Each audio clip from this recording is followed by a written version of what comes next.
This transport aircraft flying in equilibrium is hit with significant wind shear, imparting lift and pitch moment, causing a drastic change in pitch angle. Our objective is to implement an automatic flight control system to better maintain the trim condition despite unknown atmospheric disturbances. The pitch-up motion creates lift, causing the aircraft to increase in altitude 150 feet over a very short period of time. Since unwanted pitch is at the root of the aircraft disturbance, here we focus on a pitch attitude flight control system.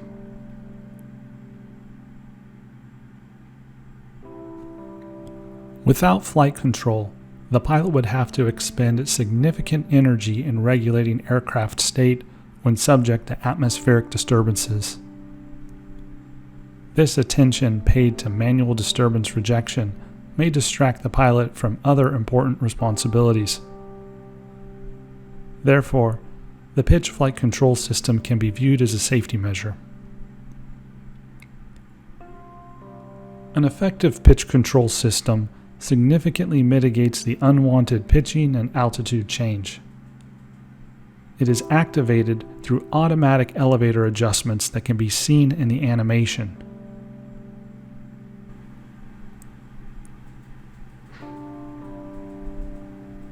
Proceeding, let's cover a few basic definitions. The aircraft has a body fixed axis pointed out the nose.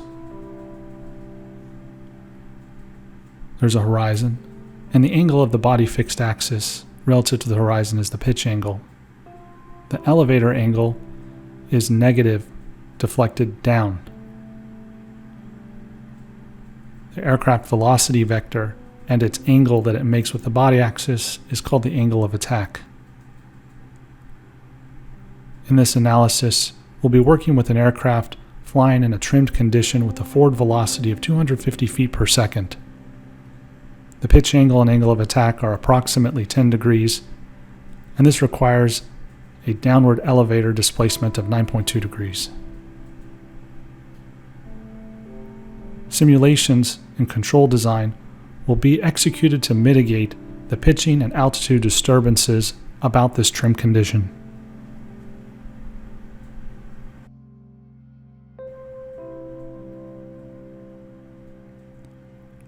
As we've stated, our objective is to come up with a simple automatic pilot that maintains aircraft trim despite external disturbances.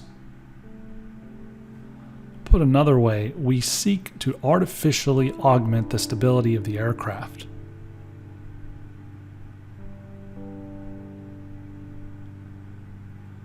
So here we're going to focus on stability augmentation.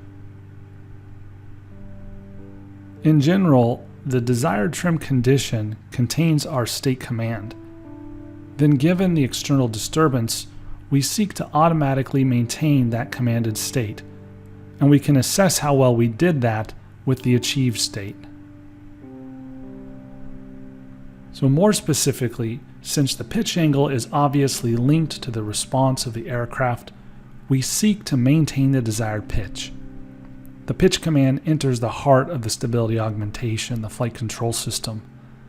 This block contains a law that, given the desired and present pitch state, commands a control surface adjustment. The control actuation system receives that commanded adjustment and applies servo motors to move the desired control surface. This in turn affects the aircraft dynamics, which is fed back into the flight control system. And this process continues. And to the degree stability augmentation is successful, the external disturbance will have reduced effect on the trim state of the aircraft.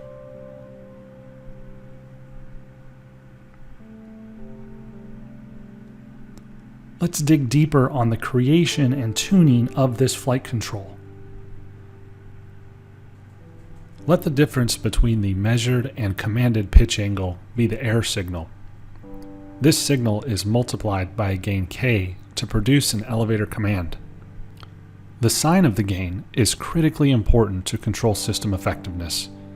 It either makes the elevator pitch the aircraft to restore the desired pitch state or diverge further away from it. If we have too much pitch, the air is positive. To bring the nose down, the elevator should move down. Therefore, the gain should be positive.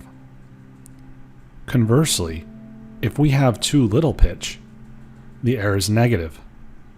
To bring the nose up, the elevator should move up, and again the gain should be positive. Therefore, in general, the gain should be positive.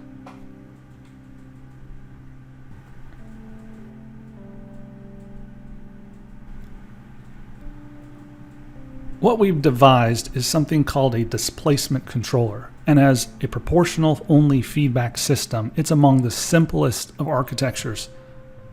But because it's so simple, it's a great place to begin developing and understanding flight control. We model the control actuation system with a first-order low-pass filter, and this is important because it places a realistic limit on how quickly the control actuation system can respond. The achieved elevator goes into the aircraft dynamics, and here we use true pitch angle feedback for controller analysis, although it's not unreasonable to include sensor dynamics. Now, before proceeding further, it's important we understand the physical process to be controlled. So let's look into the dynamics of our transport aircraft. We can write the longitudinal dynamics as a nonlinear system of ordinary differential equations. Here, u is the general control input, x is the state vector, and y is the output of the system for feedback. Now, if you were to open a textbook on aircraft modeling and simulation, you'd likely find the following set of longitudinal equations of motion. This is what's used in this analysis. We'll leave their derivation and underlying assumptions for a later investigation. Now, to explore the aircraft dynamics, we simulate the 4 degree of freedom nonlinear equations. The aircraft is initially near sea level at 150 feet, flying in the trimmed configuration shown earlier. We excite the aircraft dynamics with elevator motion up, then down, then back up to the original trimmed angle. We will observe the vehicle response, and if it's stable, the vehicle will tend to return back to the trimmed state. This plot contains the state and control variables of the simulation. The third column contains the control variables, elevator on top and engine thrust on bottom versus time. Note the engine throttle held constant for the trim state. The 4 degree of freedom states are on the left-hand side, and the position response in terms of aircraft altitude and range is shown on the right. So what do we see in its response? Early on, we observed that the elevator doublet has caused high frequency motion in the angle of attack, pitch rate, and pitch angle. This oscillation dampens out as the states return to their trimmed values. The elevator doublet appears to have also excited low frequency dynamics in the velocity and altitude. Notice the slight increase in velocity and simultaneous decrease in altitude, as well as an apparent low frequency pitch angle response over the entire 20 seconds of simulation.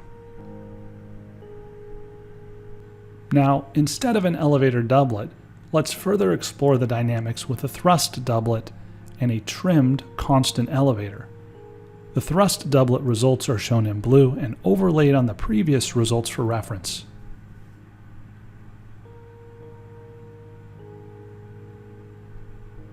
We see that the thrust has not created the high frequency pitch motion that the elevator did, but instead resulted in more apparent lower frequency action.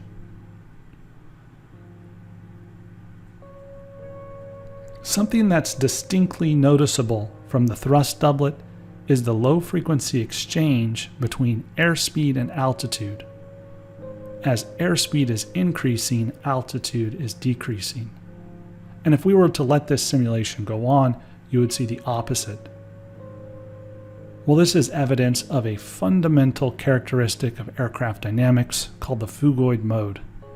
It is characterized by low-frequency exchange of kinetic and potential energy. So when the speed is low, altitude is high, and vice versa.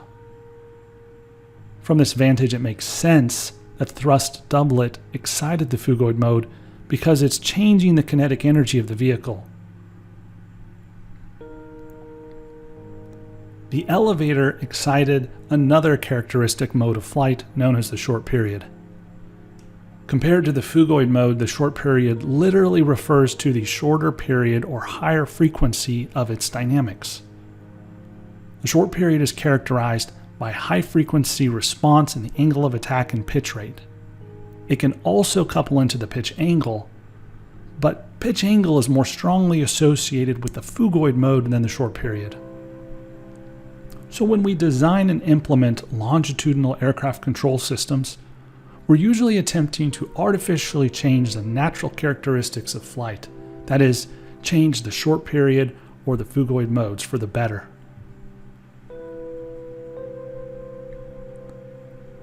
Now, while our controller is simple enough that we could tune it within the nonlinear simulation, more complex controllers will become intractable to tune in that full simulation environment. So if we were to linearize the controller, this would allow us not only to more efficiently tune the control system, but to systematically address performance and robustness and actually gain insight into some of our dynamics. Now, one can analytically or numerically linearize the dynamics. For the numerical approach, we start with a Taylor series expansion of the flight dynamic equations about the trim condition. The trim condition here is denoted with asterisks. The perturbation delta variables are small differences from the trim condition.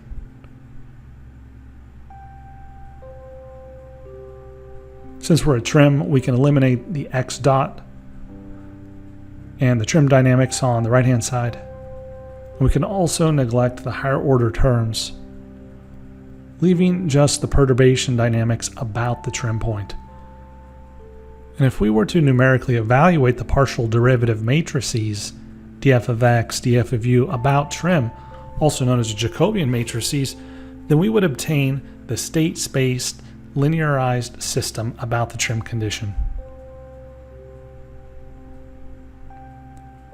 The linearized dynamics here are time invariant, meaning that the A and B matrices simply don't depend on time. This system is referred to as a linear time invariant system, or LTI system for short. So now that we have the LTI system, we can insert it back into the feedback control architecture. And with a purely linear system, we can now apply a broad range of linear analytical tools and control theory to best select the gain to meet our control objectives. But before we proceed, some examination of the LTI dynamics is worthwhile. So here you can see the numerical linearization results. This is referred to as the open loop system, in that no feedback control is applied, but instead the system captures the departure of the states from the trim condition when elevator or thrust input perturbations are applied. But unlike the nonlinear dynamics that require simulation to observe the aircraft characteristic modes, with the linearized system, we can observe the short period and phugoid modes from the eigenvalues of the A matrix. The control actuation system eigenvalue is also shown here for reference, and note that the CAS being much further left of the open loop modes means it can respond much faster than the open loop dynamics. Hence, this timescale separation ensures that the CAS is suitably responsive to control the aircraft dynamics. Now, the linearized analysis shows us that the short period and phugoid modes are very different from one another. As expected, the short period is a complex pair underdamped with time to have over just 1 second. The phugoid is also a complex pair, essentially though on the imaginary axis, having virtually no damping and thus a huge time to have on the order of hours. The phugoid frequency is also an order of magnitude lower than the short period, coming in at 0.16 radians per second. Let's continue examining this LTI system. Since the short period corresponds to angle of attack and pitch rate, we can swap the second and third rows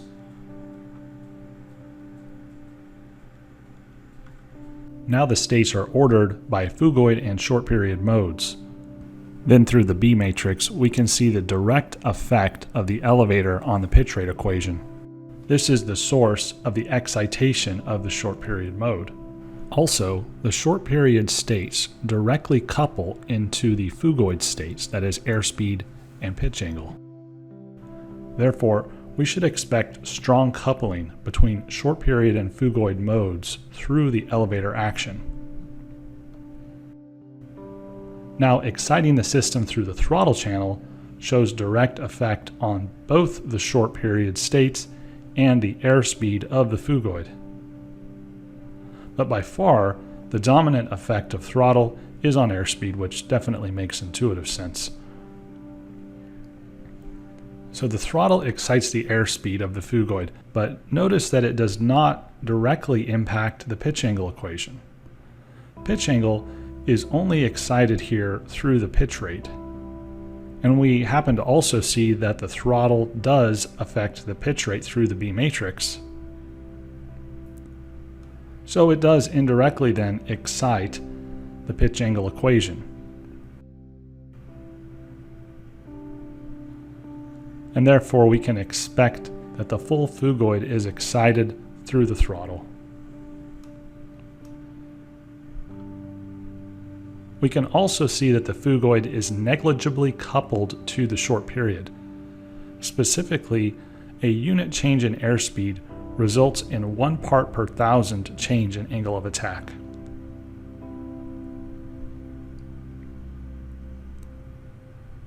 Continuing on, note that we're talking about linearized flight dynamics in the time domain, but in our control diagram we need the transfer function in the frequency domain. So taking the Laplace transform of the LTI system gives us the algebraic frequency domain relationships, and then solving for theta over del E, we can get a general open loop transfer function for our feedback control system. Now, because the short period and phugoid are complex pairs, we can write their characteristic equations, the denominator, as the product of two second-order systems. Remember, back to the open loop eigenvalues, we had already identified the damping and natural frequency that would allow us to insert the numerical values for those characteristic equations.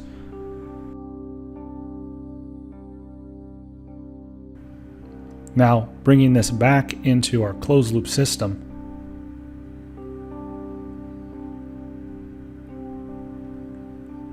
and including a time constant for the control actuation system of 0.25,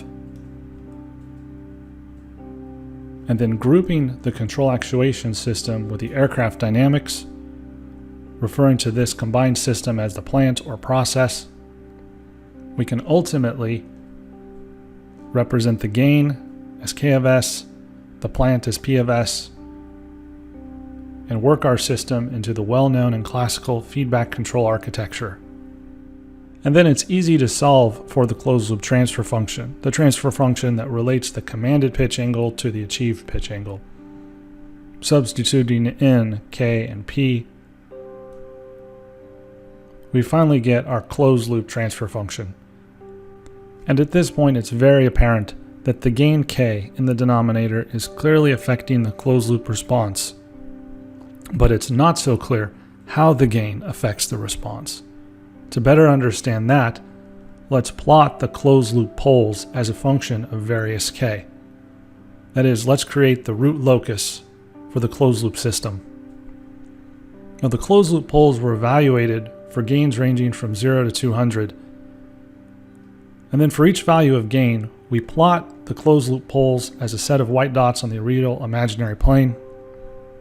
And what emerges is a beautiful set of closed loop pole trajectories. As expected from the structure of our LTI system, A single choice of the gain k clearly affects both the phugoid and the short period. As the gain increases, the closed-loop short period approaches the imaginary axis, and increasing gain further would make it cross into the right half plane. So the closed-loop short period is becoming less damped and becoming less stable as gain increases. This is not a beneficial outcome, but it's not completely unexpected. We know that there's modal coupling in the system, and that the controller is really addressing the phugoid mode through the pitch angle. The negative effect of the displacement autopilot on the short period mode ultimately places a limit on our choice of k. The phugoid mode damping increases with gain following circular arcs to the real axis becoming critically damped. The poles travel along the real axis in opposite directions, and their movement slows while the gain increases. To understand what's going on, look back at the closed-loop transfer function. As the gain increases, the denominator becomes more like the zeros in the numerator. The clue here is that closed-loop poles approach open-loop zeros. We have the open-loop zeros plotted in the left half plane, and that's what we see here. The closed-loop phugoid poles approach the open-loop zeros as the gain increases.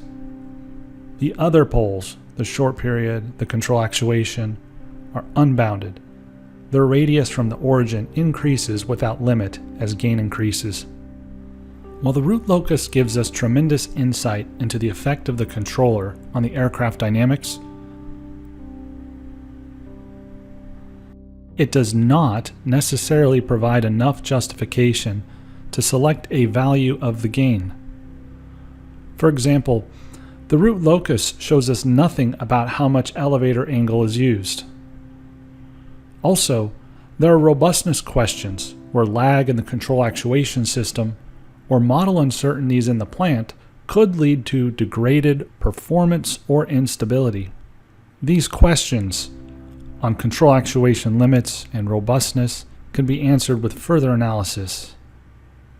To be specific, we can create a set of tuning requirements for our controller. These are hypothetical, but in the real world, there are governing documents that place requirements on control system performance and robustness. Here, I've made 2 columns with objective values. The threshold objective is the lowest bar to meet the requirements. You must at least meet the threshold objective. The target objective is simply what is preferred. Now from the root locus, we already know some of the trends as the gain increases. For example, short period damping and stability was reduced with increasing gain. That's bad. But phugoid damping increases with gain. That's good. Right now, we don't know the trends in actuation and robustness as the gain increases. But we will discover these trends in our upcoming analysis. So as we increase the gain, some metrics will get progressively better, and some will get progressively worse. And from this principle, we can then propose a simple approach to tuning that is yet very effective.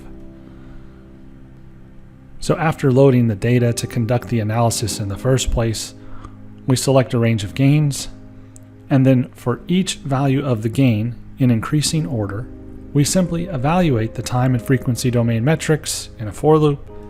We store these metrics, and then afterward, we compare our results against the controller specifications. And based on this comparison, we select the gain that best meets requirements. Here's damping of the short period in Fugoid as a function of the gain. These trends are consistent with what we saw in the root locus. Overlaying the threshold objectives, we see that the short period violates it for small values of k.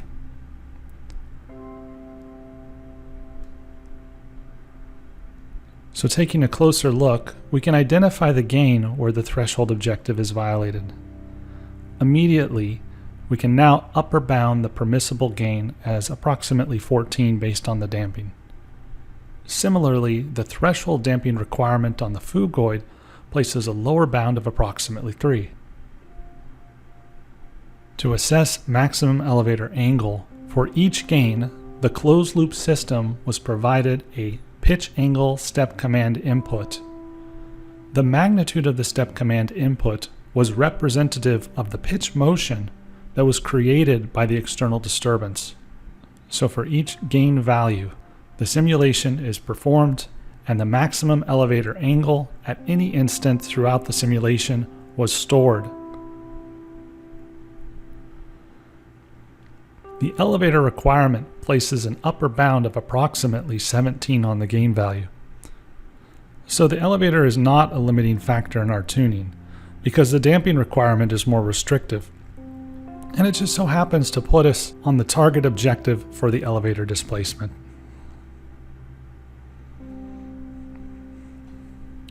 Moving on to the robustness analysis, this is a Nyquist diagram. To learn more on Nyquist and classical robustness analysis of control systems, check out the videos in the playlist here. From Nyquist, we know that the closed-loop system is stable if the loop gain denoted L here does not cross the critical point. So robustness metrics related to Nyquist quantify nearness of the loop gain to the critical point. The further away from the critical point, the more robust we are, and vice versa. Gain margin represents the scale factor that we can multiply the control signal by before the loop gain crosses the critical point on the real axis. Phase margin represents how much lag the control system can tolerate before the system goes unstable. And vector margin, a lesser known but arguably more important robustness metric, quantifies the shortest distance of the critical point to the loop gain.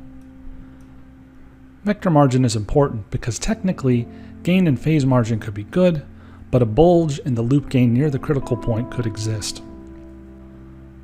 As the gain increases, we see the loop gain approach the critical point, indicating vector margin decreases.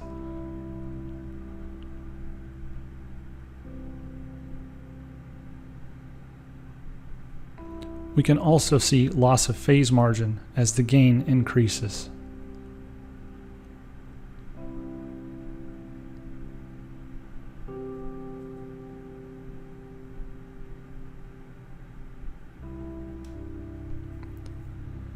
And loss of gain margin with increasing gain as well.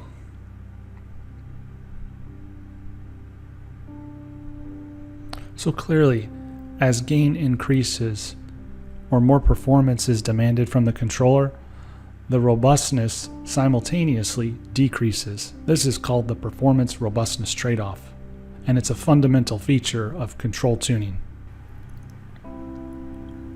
But given that damping limits our gain to 14 or less, we clearly have ample gain margin, even over the entire range of gains investigated.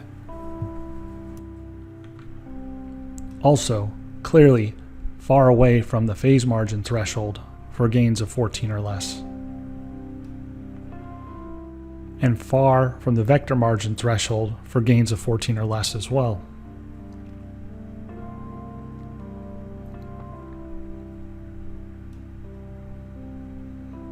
Now tabulated, where the red color indicates violation of the requirement, white represents threshold met, and green represents target objective met, we are presented with several acceptable values of gain according to our requirements. So we make a judgment call and select the gain that limits the loss of short period damping while meeting the target phugoid damping. Now referring back to our tuning requirements, we have experience with the trends in the performance and robustness. Now evaluating our closed-loop performance in the full nonlinear simulation, we first review the disturbance to the trimmed and uncontrolled flight. The main concern here was the dramatic increase in altitude given the atmospheric disturbance, an increase of 150 feet.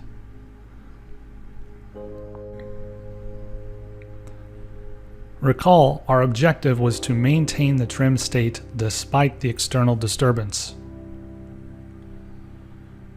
Now with a feedback gain of 7, the simple closed-loop displacement controller was applied, and the results are overlaid in blue compared to the original uncontrolled results in yellow.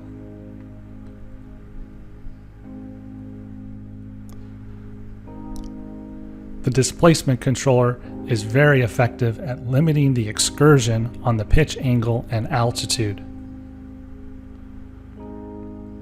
Note also that the displacement controller returns state values to the trim's condition much faster than the open loop system.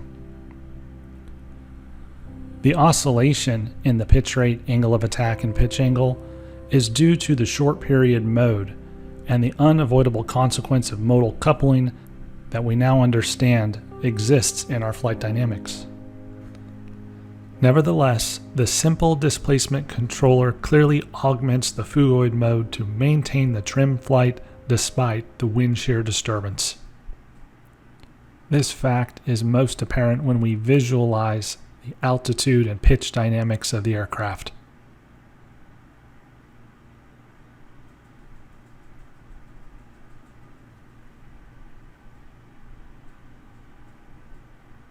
This is just the beginning.